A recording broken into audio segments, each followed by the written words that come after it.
All right, we've this one took a while to play this turn. I was busy this week, plus the turns were taking a little bit longer. Gee, can't wait for the third day. All right, 3 days of Gettysburg, GMT, 2004. We just finished the 1400 game turn, and yeah, a lot of drastic changes. Let's take a look at the numbers first here. So, what do we got? What do we got here? I'm still trying to figure out this stabilizer. All right, so the Army of Northern Virginia, 2,350 casualties. And the Army of Potomac, 2,750 infantry. Nothing changed on the cavalry, still 350. Buford's gotten out of the way. They did lose one more gun, but they do have a gun that's on abandoned too that I don't think they're going to be able to recover. So let's see here. Bobby Lee has arrived on the field. And we just moved him up there to the front. We'll figure this thing out. All right, so there's Bobby Lee. All right. So when the turn started, 1st Division of the 1st Corps had the tip here of Seminary Ridge covered. All right. 2nd Division was sitting right in here, about where that Confederate brigade from Rhodes is now sitting. 11th Corps was sitting up here along this little creek line where Rhodes' division has now moved down to. And Buford was screening the road here to protect the 11th Corps' right and here. All right. Early has come on the field. Now, I moved him in March, and he couldn't. I think it's 4 hexes.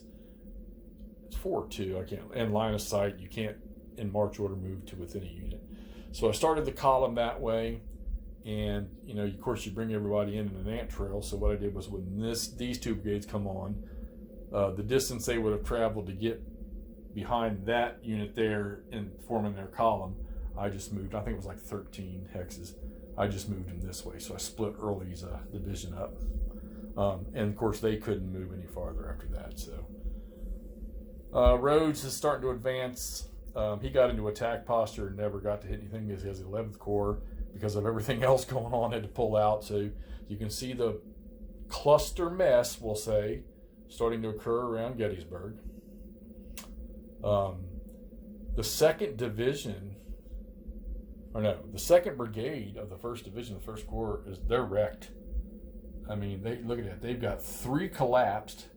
I think there's 4 actually. I think it's either 3 collapsed and 2 disrupted, or 4 collapsed and 1 disrupted. I thought maybe I had recovered one of those units and was going to bring them out of combat ineffectiveness, but I didn't get the chance. They had to run. 2nd Division, they took a few hits. They're not very potent, but regardless, they couldn't stay here. Fortunately for me, Reynolds, when I started to abandon because you can't move commanders till the end, he was left sitting here on the pike or in the railroad by himself. Fortunately, Heath wasn't going to move anymore, or else he would have started gathering fatigue. Plus, he was too busy trying to recover units. Heath's division did a hell of a job on the 1st Division of the 1st Corps, including some of the Iron Brigade guys. He almost had one completely trapped. They damaged a battery pretty good. They're the ones that caused, I think, 3 or 4 of those gun losses. The 11th Corps, 3rd Division, they never got a chance to fight because they had to pull back. So now we're going to see how these guys get through this city. It's not going to be easy. Barlow and Steinwehr, I had them out a little farther. I had to adjust them. I'm going to try to start building, do some engineering up in there on the start of this next turn. That's my intention, to try to get some defenses up there. Okay, so while originally Heath was not as successful on the first day, and the push didn't really get good until Rhodes and Early came on the board. Not a whole lot I remember reading about Pender, but let me tell you something. Pender got around here, and his first clash with Doubleday's division, the 3rd Division of the 1st Corps. He just beat them in the ground and he disrupted a whole brigade right off the bat. Which, by the way, I got to mark him. They're combat ineffective. I got to mark them. Oh no, wait, no, this guy recovered. That's right. Okay. No, yeah, all 3 of his. Yeah, I got to mark that one. My bad. But he wrecked them. Most of his brigades barely got touched. Melee or shot combat is a wonderful tool, even though it just creates messes of stacks and broken up lines and collapsed units. I mean, this poor regiment right here, where is he at? Right there. No, right here. He went after one of the Iron Brigade regiments, and I think he took 4 losses before he even got a chance to touch them. So he collapsed. So you got 2 collapsed in the 1st Brigade there, or 1 brigade of Penders, but the other 2 of that same brigade are sitting up here. They're the ones who took those cannons. All right, Iron Brigade almost trapped in here. Like I said, depending on chit draw, they'll probably get away. So 1,400, it's already starting to happen. You get 1 weak link up here in this on the Seminary Ridge and north of Gettysburg line. You get 1 weak link, and it's just unfortunate that the one that happened up here was right smack in the middle of the apex. It pretty much causes this whole thing to collapse, and you got to get back to a better defensive position. So hopefully, even though they're not very strong cohesively, that the 11th Corps can get something established. 1st Corps can salvage what's happened to it and maybe get back here as reserve for the 11th Corps that's sitting here. The 3rd Division here, the 11th Corps, fortunately, I think they were minimally touched. Try to get them back.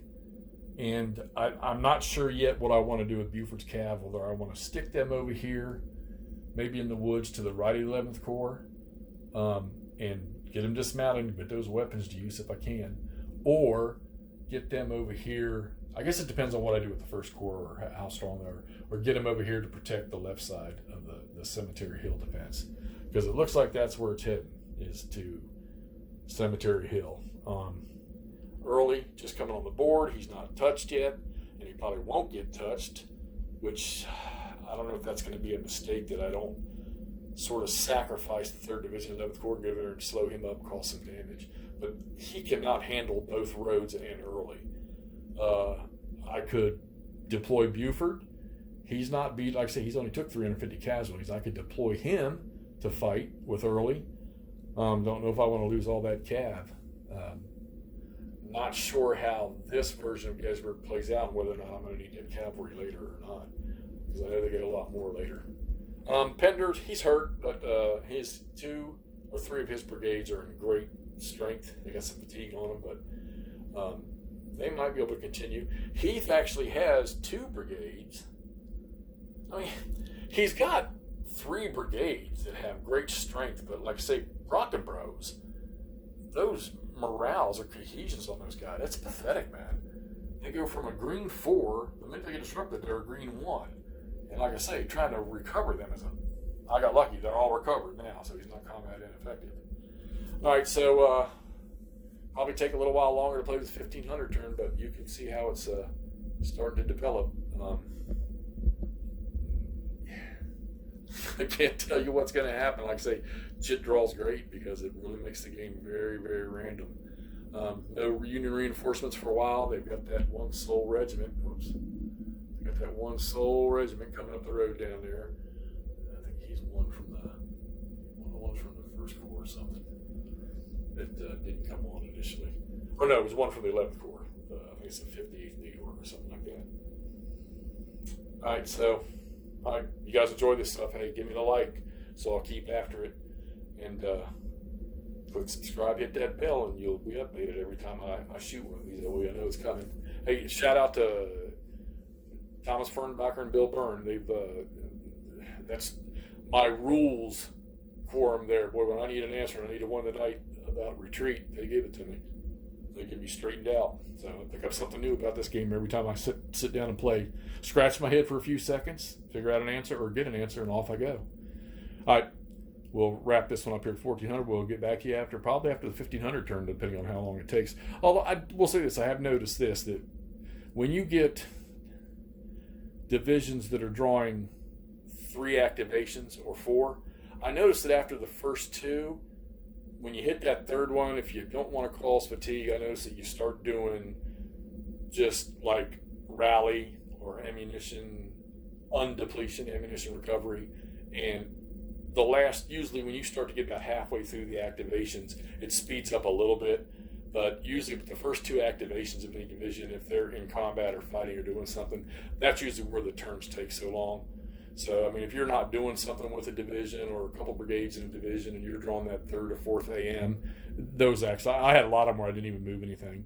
So, like, matter of fact, the 3rd Division, 11th Corps, their first 2 activations, they didn't do anything. They were still sitting on this line right here.